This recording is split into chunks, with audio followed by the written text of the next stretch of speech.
Hi, Eric here with 30x40 Design Workshop. Today I wanted to do a video talking about 10 essential tools that every architect should have in their studio.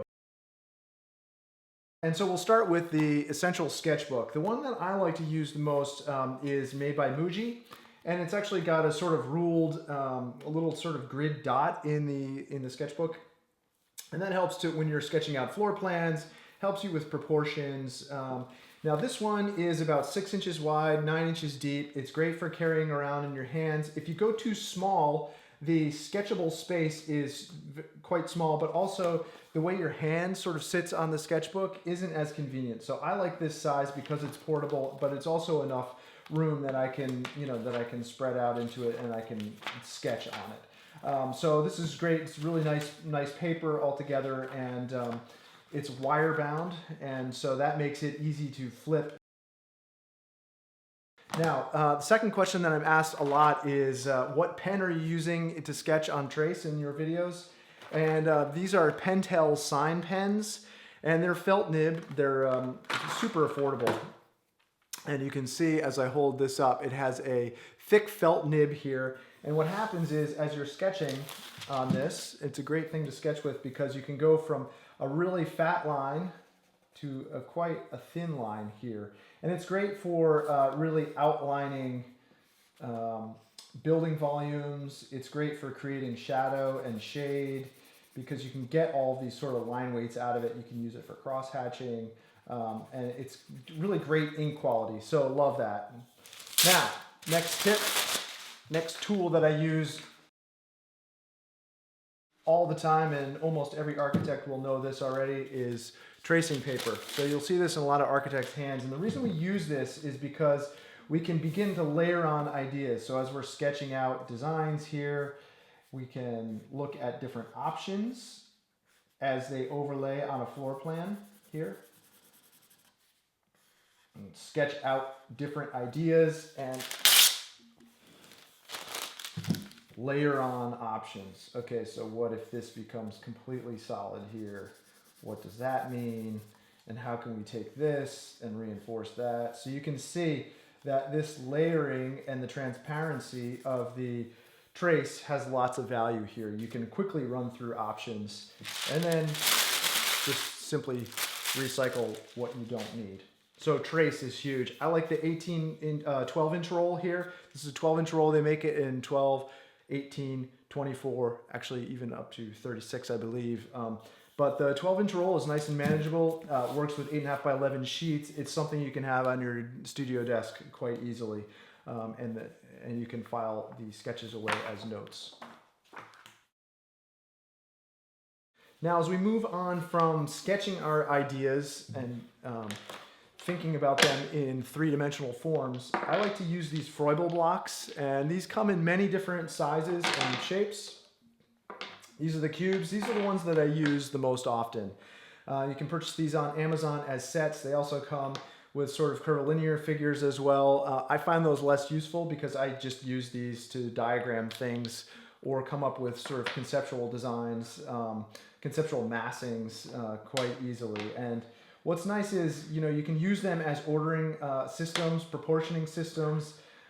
You can think about them in many different scales. You can think about this as on a site scale, or you can think about them on a real micro level, very close up. So if this is a kitchen and this is a cabinetry arrangement. So I think these are really versatile, and they're fairly affordable as well. You can use them in many different ways in your practice. I use them all the time. Now, as you go from the sort of three-dimensional representation and you begin model making, essential tools are obviously the cutting mat. And the one I like is, again, it's very small. It's desk-sized. I'm not making huge models.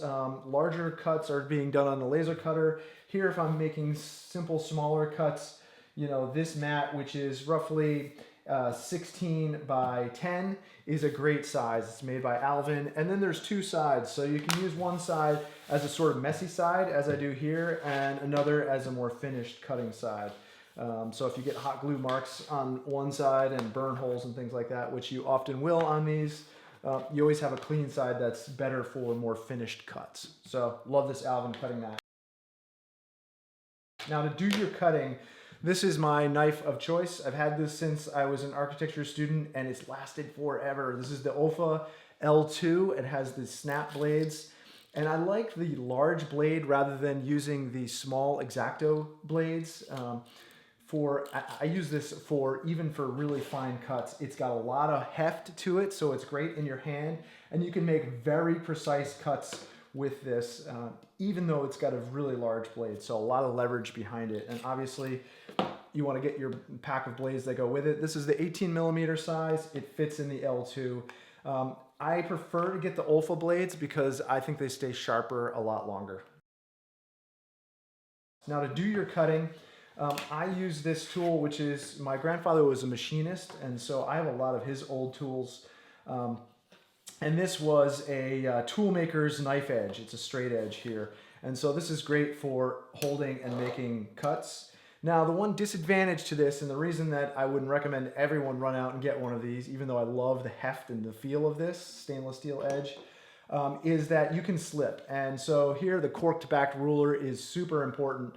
So a metal rule is critical for cutting with getting straight edge cuts here, but you also need a cork back on it so it doesn't slip. So the cork keeps the ruler from slipping and allows you to make nice straight cuts. Now, again, I'm using a smaller format because all of the things that I like to have are right close by to me. Obviously, they make these in many different sizes, 24-inch, 18-inch, 12-inch. The 6-inch is nice for doing some detailed cuts, and it's just a nice portable size to have around. You may want to get a couple of different sizes. Now, as we talk about some other sort of tricks, I have a laser cutter which I use to make a lot of the models that I make. But there are certain things, obviously, that you can't fabricate here. And so for this particular project, we have some tie rods in this space. And what I used was just guitar strings. So these are great. You know, there's obviously a lot of architectural model making supplies out there, and you'll find various hardware stores will have these things, but they actually end up being quite expensive. So I've just found that buying a set of guitar strings gives you a whole number of different gauges. You can actually get strings that are weighted for real heavy guitar players, or bass strings even, that give you a thicker gauge, but these are super affordable. A couple of bucks will buy you a set of guitar strings, and then you'll have all of the wires that you need for any of your model making. Moving on, I have two last things. One is this roll of black tape. And I use this during client meetings, especially because a lot of times people have a hard time picturing scale, size of windows. Where is this window going to sit? Where is the sill height? What height is the counter? So using this black tape, I'll just take this, rip off pieces of it, and what we actually do is scale things out on the wall of my studio. I can place this, you know, marking where the sink is going to be. We can tape out things on the floor. And the way I've designed the studio actually is to give sort of reference points, vertical reference points, so people have a sense for typical dimensions of a room. It's one of the reasons that I proportioned the studio the way I did. But having the roll of black tape actually helps to sort of clarify that we can tape off actual window size, muntin patterns. We can sit down and see, okay, the view is going to be through here. Is this muntin in the way? So having a black roll of tape is huge help. Use painter's tape if you like to. There comes in all different flavors and colors. And the last tool that I want to talk about is my set of pancake lenses for my Canon camera. Now I'm going to do a separate video on the sort of equipment that I use to film the videos and also document my architectural projects. I use a Canon 70D, and these pancake lenses are super portable. So this is a 40mm lens. I also have a 24mm lens, and that sort of covers a broad range of being able to get close detail shots, macro shots, and also a wider angle shot, establishing shots. So these are autofocus lenses. They're super affordable. They're you know, around $150. Sometimes they go on sale for under $100 each. And so these are great for documenting a whole range of existing conditions and also sort of finished projects. Getting the Canon 70D also allows you the video capability, and it's just a great all-around camera.